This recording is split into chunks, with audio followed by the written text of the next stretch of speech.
오늘의 큐티 말씀은 히브리서 9장 1절부터 10절입니다. 제목, 성막의 한계를 넘어설 새로운 길. 먼저 앞뒤 문맥을 살펴보겠습니다. 히브리 출신 그리스도인들이 로마의 박해로 인해 다시 유대교로 돌아가려고 합니다. 유대교에서 드려지는 제사가 화려하고 웅장한 성전을 그리워하며 돌아가려고 합니다. 유대교에는 화려한 성막, 성전도 있고 멋진 제사와 대제사장도 있습니다. 충분히 동경할 만합니다. 히브리서 저자는 하늘에 계신 영원하신 대제사장을 소개하고 있습니다. 새로운 언약을 세워 우리 마음속에 새겨 주시겠다고 약속하셨는데 유대교로 돌아간다는 것은 아무 쓸모없는 옛 언약으로 돌아가는 것이라고 히브리서 저자는 힘주어 말하고 있습니다. 히브리서 저자는 성전, 성막 제사로는 모든 것에 한계가 있다는 것을 설명하고 있습니다.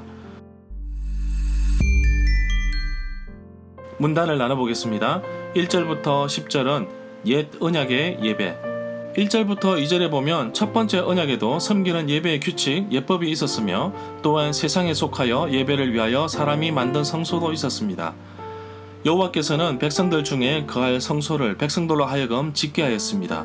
2절에서는 성막에 대한 설명을 하고 있습니다. 히브리서 저자는 성막에 설치된 여러가지 기구들을 소개하고 있습니다. 이렇게 설명하는 이유는 바로 이방인 그리스도인들을 위해서입니다. 3절에 보면 둘째 휘장으로 가려는 성소 안쪽에는 지성소라는 작은 방이 있습니다. 성소와 지성소의 경계가 되는 휘장에 대해서는 출애굽기 26장 31절부터 33절에 나옵니다. 휘장은 청색, 자색, 홍색 실과 가늘게 꼰 배실로 짜서 휘장을 만들었고 그 위에 그룹들을 정교하게 수를 놓았습니다. 지성소는 거룩한 것 가운데 거룩한 것으로 본래 성전, 성막 서쪽 끝에 있는 작은 방입니다.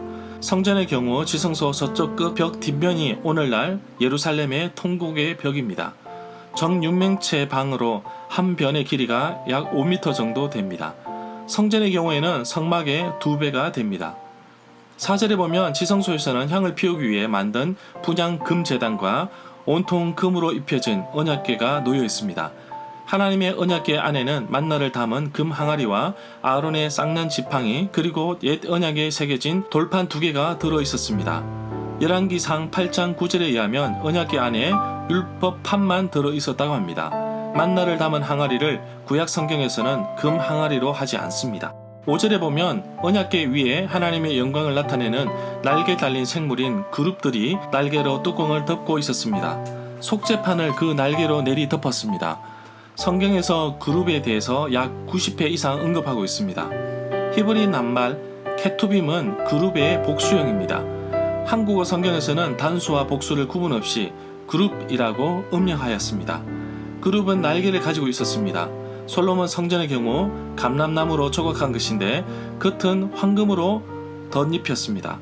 속죄판 위에 있는 그룹들은 서로 마주보며 양쪽 날개가 다른 그룹의 날개가 서로 만나는 모습을 가지고 있었습니다.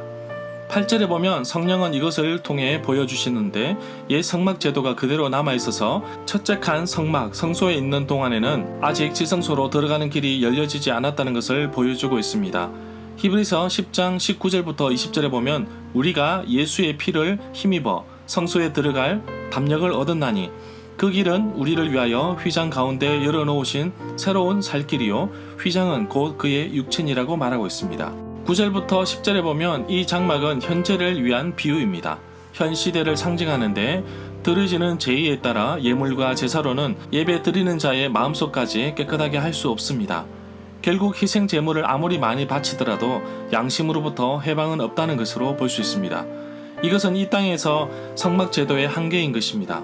하나님의 새로운 법이 와서 바뀌어질 때까지 적용되는 규칙들은 유효합니다. 육체의 예법이 유효하듯이 인간의 가장 깊은 내면을 변화시킬 수 없다는 것으로 볼 수 있습니다. 절마다 상세한 설명과 구절에서 그리고 핵심 내용과 중심 줄거리는 네이버 블로그에 올려져 있습니다. 내게 주시는 교훈입니다. 예수님은 십자가에서 자신의 몸을 제물로 드리셔서 지성소로 들어갈 수 있도록 하셨습니다. 대제사장은 1년에 단 한 번만 들어갈 수 있었지만 이제는 언제든지 하나님 앞에 내가 설 수 있게 되었습니다. 바로 예수님을 통하여 하나님 앞에 바로 나갈 수 있게 된 것입니다. 이 얼마나 감사한 일인가요? 오늘도 나의 여러 가지 문제와 어려움을 가지고 하나님 앞에 나아갑니다. 하나님께서 선하게 인도하여 주옵소서. 부족하고 죄 많은 삶을 살았지만 하나님 긍휼을 베풀어 주셔서 하나님 앞에 바로 서 있게 하옵소서. 만약 오늘에도 옛 성막 제도처럼 하나님 앞에 나아간다면 너무나 복잡하고 어려울 것입니다. 우리는 속죄하기 위해 예루살렘 성전으로 가야 할 것입니다. 하나님은 더 이상 구약의 방법이 아닌 예수 그리스도를 통하여 새롭게 하나님 앞에 나갈 수 있도록 길을 열어주셨습니다. 세워진 교회를 통하여 내 몸이 성전인 것처럼 하나님 앞에서 하나님이 기뻐하시는 예배를 드리기를 원합니다. 오늘도 하나님을 만나는 특권을 가지고 하나님을 만나는 설레임으로 살아가는 하루가 되기를 간절히 소망합니다.